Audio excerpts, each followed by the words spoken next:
Que Jehová, el Dios bueno, Rey de reyes y señores de señores, bendiga tu vida por mediación de su Mesías escogido, Jesucristo, Yeshua nuestro Señor.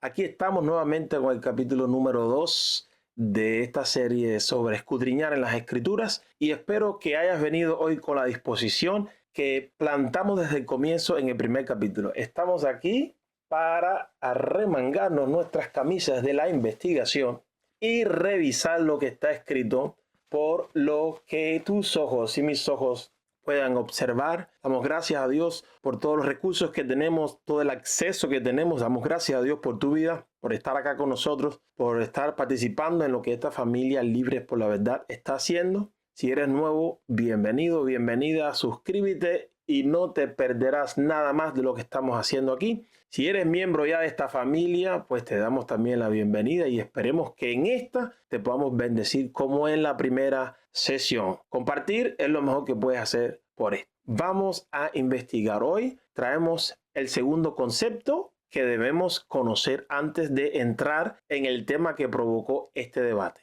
El tema que vamos a estar tratando hoy, el concepto es ¿qué significa judío? ¿Quién es judío? ¿Quién se considera como judío? En hebreo la palabra es Yehudí, y como siempre vamos a comenzar consultando un par de diccionarios de idiomas bíblicos cuya referencia te pongo acá para que puedas chequear y no te quedes con lo que te estoy diciendo, sino porque lo revisaste y lo observaste. Según el diccionario de idiomas bíblicos, hebreo bíblico de Swanson, judío describe primeramente a alguien perteneciente al pueblo de Judá. Este diccionario nos pone que el origen de esta palabra nace con el pueblo que pertenecía a Judá. ¿Quién es Judá? Pues Judá es no solamente la tribu, descendientes de Jacob, sino Judá vino a ser un reino. Vamos adelante, nos vamos a informar de esto. Según el diccionario de temas bíblicos de Manser, dice que judíos es una designación post-exílica, es decir, después del exilio en Babilonia, en este caso, para los descendientes de la nación del reino de Judá y también para partidarios de su religión provenientes de otras naciones. El término es usado extensamente en el Nuevo Testamento, donde tiene una variedad de connotaciones, y he subrayado esto porque esta es una de las razones por la cual estoy haciendo este estudio. Hay una variedad de connotaciones de este tema y necesitamos aprender a diferenciarlas, pero sin preocupaciones, para eso estamos acá, para estudiar, y damos gracias a Dios que el vídeo que he grabado en el canal, si no pudiste verlo hasta el final o quieres verlos nuevamente,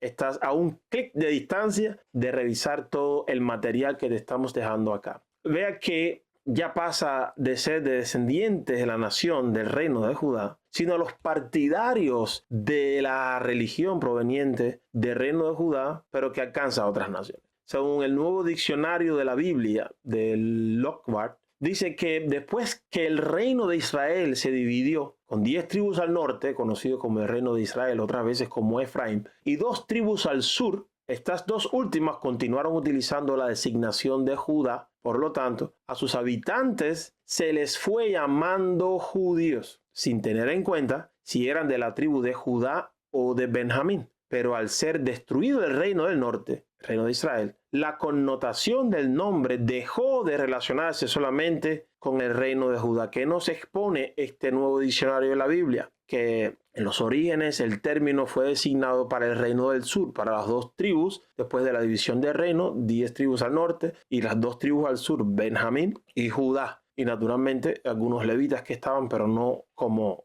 tribu, pues los levitas no tenían territorio. Y el diccionario acá nos dice que después de ser destruido el reino del norte, después de ser llevado a cautiverio de Asiria, pues el término dejó de relacionarse solamente con el término de Judá como reino del sur, sino pasa a tener otro significado. Acá es el diccionario bíblico Mundo Hispano, de la nueva edición de la editorial Mundo Hispano. Dice que originalmente judío denotaba a uno que pertenecía a la tribu de Judá, como confirman los otros diccionarios, o a las 2 tribus del reino del sur. Después se aplicó a cualquier persona de la raza hebrea que había regresado del exilio. Vea cómo el concepto se va ampliando mientras más seguimos buscando. Dado que la mayoría de los exiliados eran de la tribu de Judá, Y como ellos eran los principales representativos, históricamente hablando, del antiguo Israel, el término judío llegó finalmente a incluir a todos los de la raza hebrea esparcidos por todo el mundo. Aquí vemos ahora la expansión del término judío para todo aquel de la raza hebrea que estaba esparcido por todo el mundo, independientemente si venía del reino del sur o no. Aquí hay dos ejemplos. Entonces fue durante y después del cautiverio de Babilonia,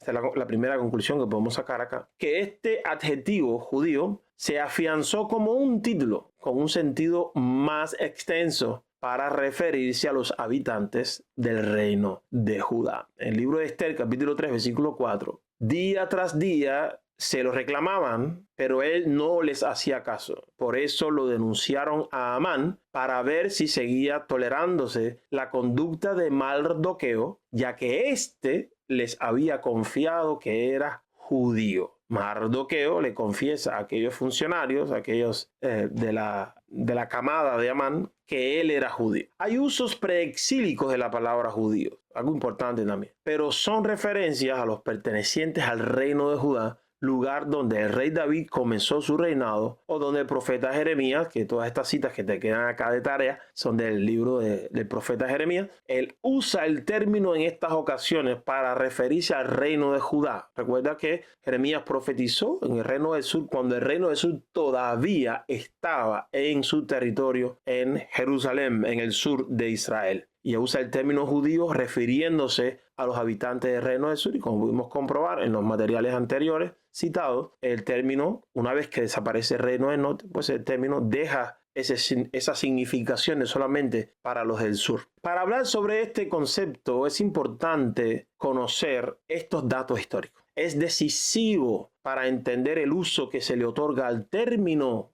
judío que estamos estudiando hoy en diferentes contextos. Por ejemplo, Mardoqueo, que era un benjaminita, es decir, de la tribu de Benjamín, literalmente él no era judío por ser descendiente de Judá, pero sí era judío, confirmando que en esta etapa el término ya había obtenido otro significado, es decir, se le declara judío como miembro de las tribus del sur que habían sido traídas cautivas y por eso se llama judío. Y este pasaje de Esther, capítulo 2, versículo 5, hace esta aclaración. En la ciudadela de Susa vivía un judío de la tribu de Benjamín. ¿Por qué tienen que aclararnos que es un judío de la tribu de Benjamín? Para que se entienda que él no era judío por ser descendiente de Judá, sino que era judío por ser habitante del reino del sur, porque la tribu de Benjamín se quedó en el sur con el reino del sur juntamente con Judá, del cual desciende el rey David. Reinó, primeramente fue coronado en Jerusalén. Otra cosa interesante y significativa nos dice el Nuevo Diccionario de la Biblia, que la descripción a ese pueblo como judíos fue más bien usada fuera de Israel. Los habitantes de Jerusalén preferían llamarse a sí mismos como israelitas. Y esto lo escuché de labios de un doctor judío hablando sobre el término del pueblo de Israel, pero lo pude ahora comprobar que en este diccionario también tiene la misma opinión. Leyendo en el Nuevo Testamento, en 2 Corintios capítulo 11, versículos 21 y 22, Pablo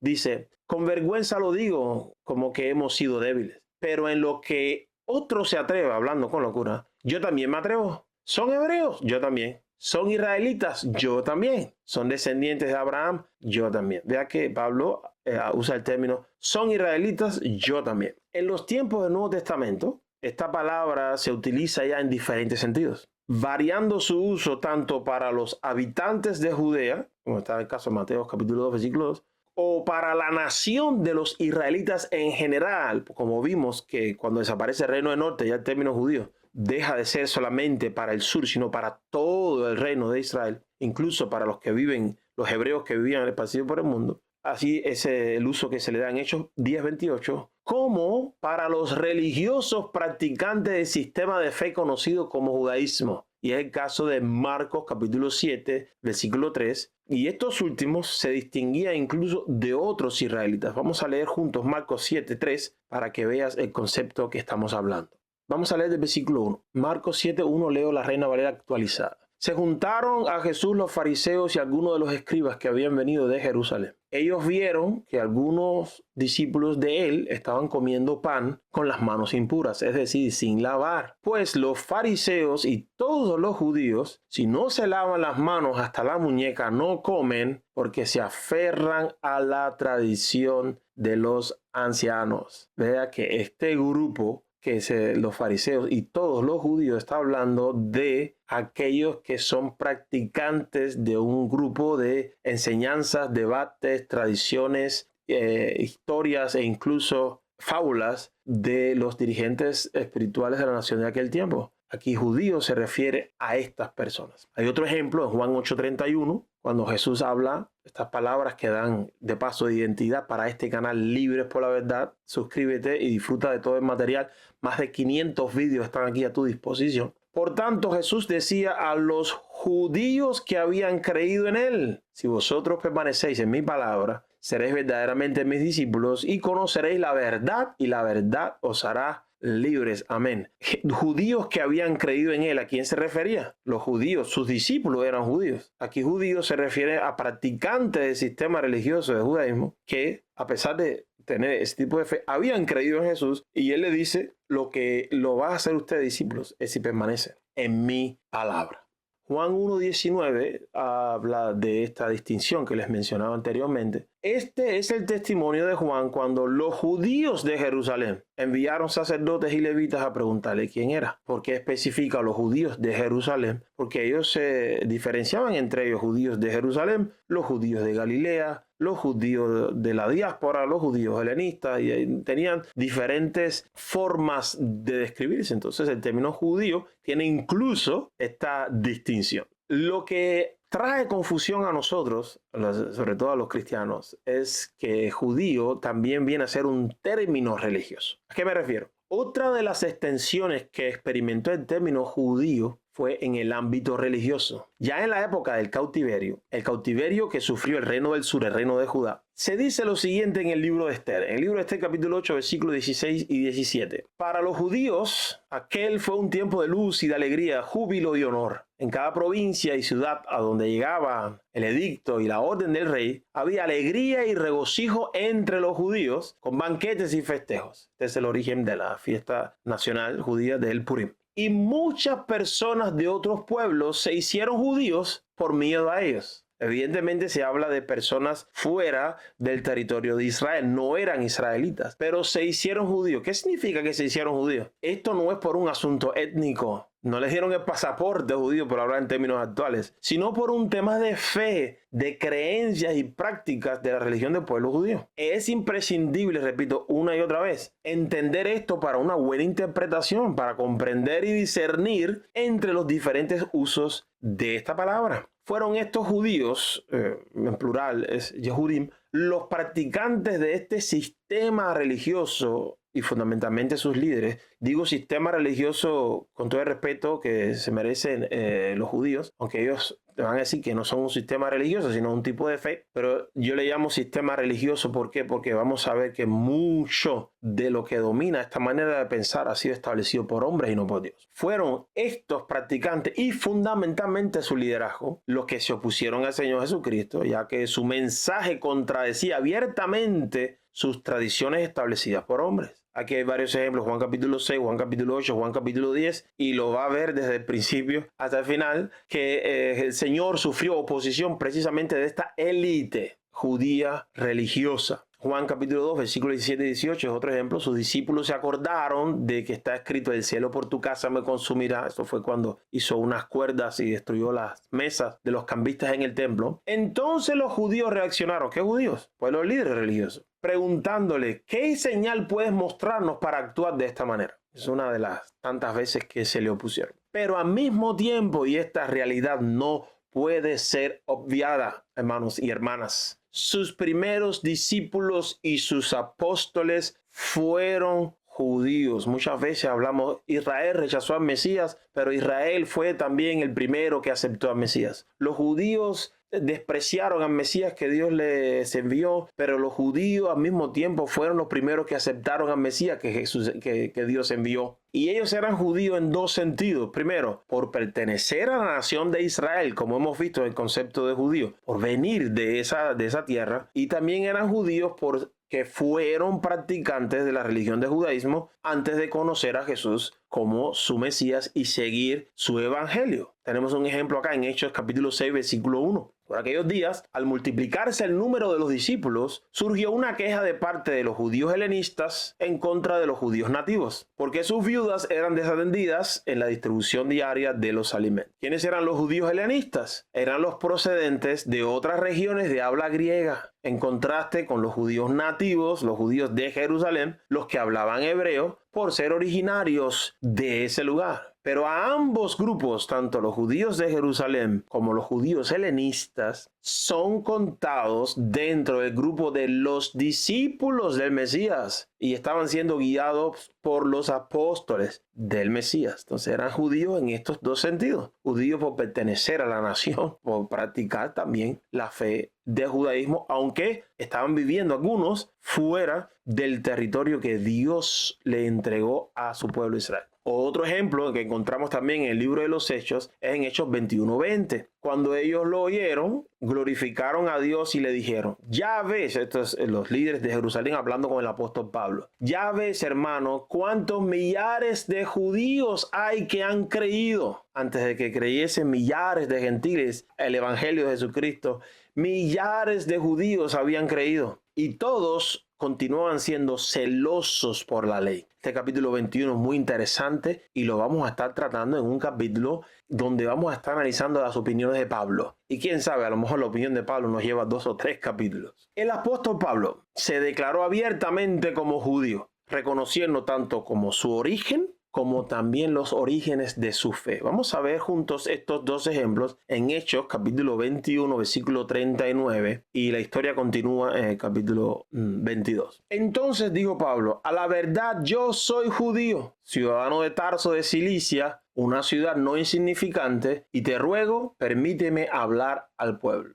Él se declara, y en el capítulo 22, Pablo se dirige a la multitud y dice: hermanos y padres, oíd mi defensa ante vosotros. Cuando oyeron que Pablo hablaba en lengua hebrea, guardaron aún mayor silencio. Entonces dijo: soy un hombre judío, nacido en Tarso de Cilicia, pero criado en esta ciudad, instruido a los pies de Gamaliel en la estricta observancia de la ley de nuestros padres, siendo celoso de Dios, como lo sois todos vosotros hoy. Pablo se declara judío en ambos sentidos. Soy judío, soy de la raza judía, soy de pueblo, pero además fui criado en la fe que ustedes practican y celoso de Dios. Él va a explicar su conversión después, naturalmente. Pero vea que no tuvo problema con identificarse con el término judío. Además, Pablo enseñó que el evangelio está destinado al judío primeramente, consciente de que las promesas fueron hechas a Israel como la nación escogida, a los descendientes de Abraham, de Isaac y de Jacob. Lo puede leer en Romanos capítulo 1, versículo 16. Por eso también enseñó sobre las ventajas que tiene el ser judío como miembro del pueblo del pacto. Sí, así mismo como me acabas de escuchar. Y lo vamos a comprobar. Vamos a ir a Romanos capítulo 3, versículos 1 y 2. Acá te tengo la traducción de la Reina Valera del 60 y dice: ¿qué ventaja tiene pues el judío? Pablo hace esta pregunta. ¿O qué beneficio hay en la circuncisión? Y mira la respuesta de Pablo: mucho en todo sentido. Esta no es la opinión que la gente tiene de Pablo hoy en día, por lo menos un grupo. Repito acá: ¿qué ventaja tiene pues ser judío? Mucho en todo sentido, dice Pablo. Primeramente, que las palabras de Dios le han sido confiadas, los oráculos de Dios le han sido confiadas, y después pasa a explicar, y el pacto, las promesas, los patriarcas, e incluso el Mesías es Israel, es de los judíos. Entonces, por lo tanto, tiene mucha ventaja en muchos sentidos. También Pablo escribió que a los judíos se los vio judíos. Este pasaje conocido primero en los Corintios capítulo 9. pero no como si él no fuese judío de origen. Claro que era judío, sino a qué se estaba refiriendo Pablo: a la forma religiosa de pensar de los judíos. Por eso dice: a los judíos me hice judío. Hay quien usa este versículo para aplicarlo en un contexto fuera, de manera diferente a lo que Pablo lo aplicó. Uno no puede coger esta frase de Pablo y decir: bueno, a los borrachos me hago borracho con tal de alcanzar a los borrachos.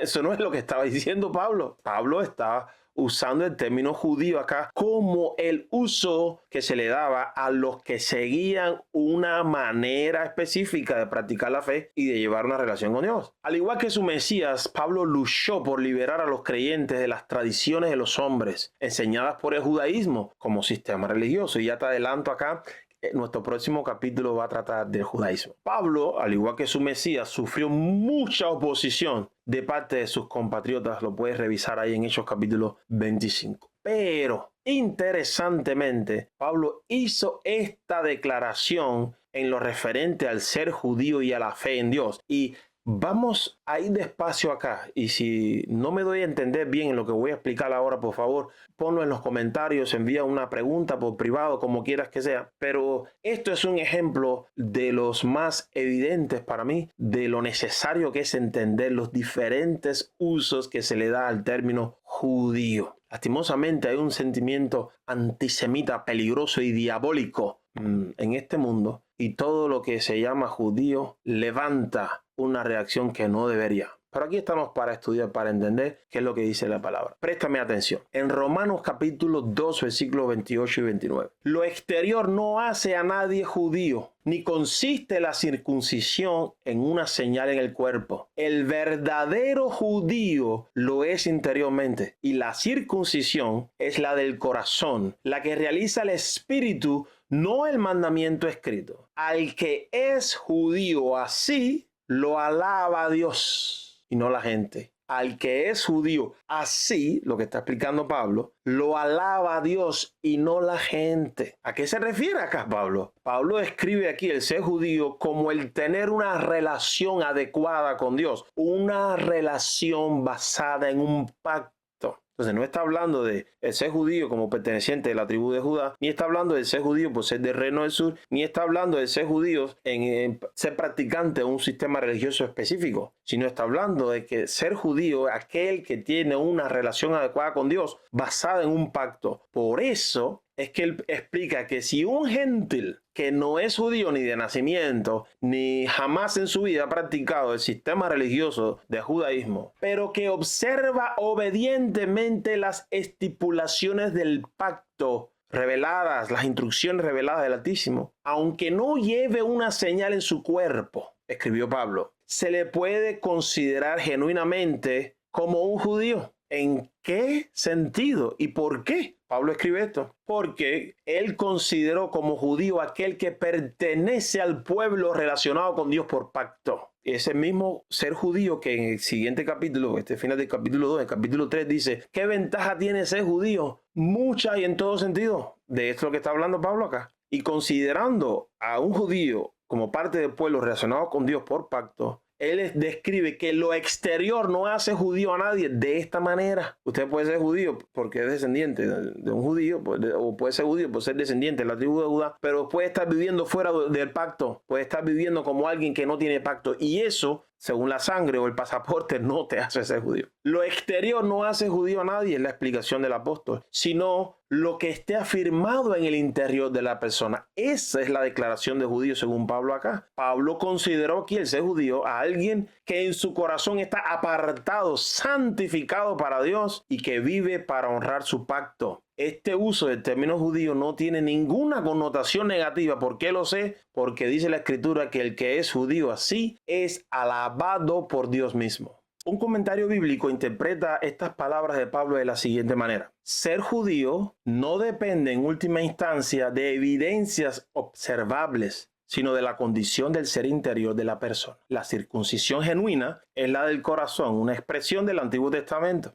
Levítico, Deuteronomio, Jeremías. Se refiere a la actitud interior adecuada exigida por Dios para que el hombre pueda gozar de una buena relación con él. Así está en el comentario bíblico Mundo Hispano, tomo 19, comentando a los romanos. El entendimiento de estos diferentes usos del término judío también nos ayuda para una mejor comprensión de estas palabras del apóstol Pablo, que le escribió a los creyentes gálatas. En Gálatas capítulo 3, versículos del 26 al 29. Así que todos sois hijos de Dios por medio de la fe en Cristo Jesús, porque todos los que fuisteis bautizados en Cristo, os habéis revestido de Cristo. Ya no hay judío ni griego, no hay esclavo ni libre, no hay varón ni mujer, porque todos vosotros sois uno en Cristo Jesús. Y ya que sois de Cristo, ciertamente sois descendencia de Abraham, herederos conforme a la promesa. ¿Qué significa aquí? Ya no hay judío ni griego. ¿Acaso los gentiles, que es la referencia al término griego acá,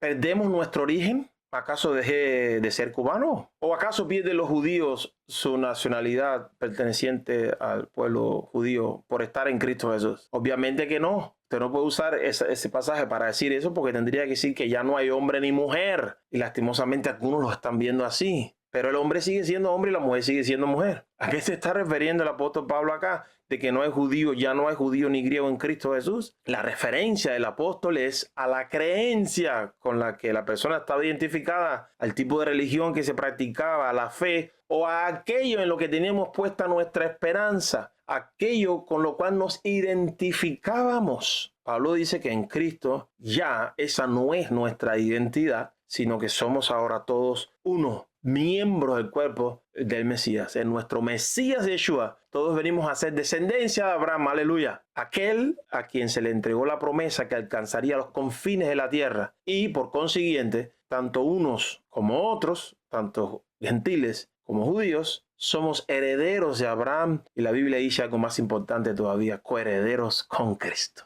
Ha sido bastante reducido para que entendamos el concepto de lo que es judío. Cuando escuches o cuando leas el término judío, detente y revisa a ver de qué se está hablando. Ya vimos que incluso hay un término que Pablo dice, el que es judío así, Dios lo alaba. Por eso este término va a ser importante cuando analicemos en realidad el tema que provocó todo este estudio. Y hay conceptos que quiero tratar con anterioridad para cuando entremos en materia, pues sepamos de lo que estamos hablando y estemos mejor capacitados para discernir e incluso para interpretar la escritura. Algo que va a influenciar nuestra manera de vivir, porque nosotros vivimos según pensamos, dependiendo de la conclusión del concepto que saquemos de lo que está escrito, pues en correspondencia a eso nos vamos a comportar y vamos a vivir nuestra fe. Gracias por estar acá. Recuerda, nos bendice. Si no estás suscrito, suscríbete y dale a esa campanita para que no te pierdas nada. Te avisen, estés up to date. Pero sobre todo, si te bendijo, comparte. Nos vemos en el próximo capítulo. Hasta allí, Jehová te bendiga y te guarde. Jehová haga resplandecer su rostro sobre ti, tenga de ti misericordia. Jehová te mire con agrado, fije en ti su mirada para hacerte bien y ponga en ti su preciosa paz. Shalom.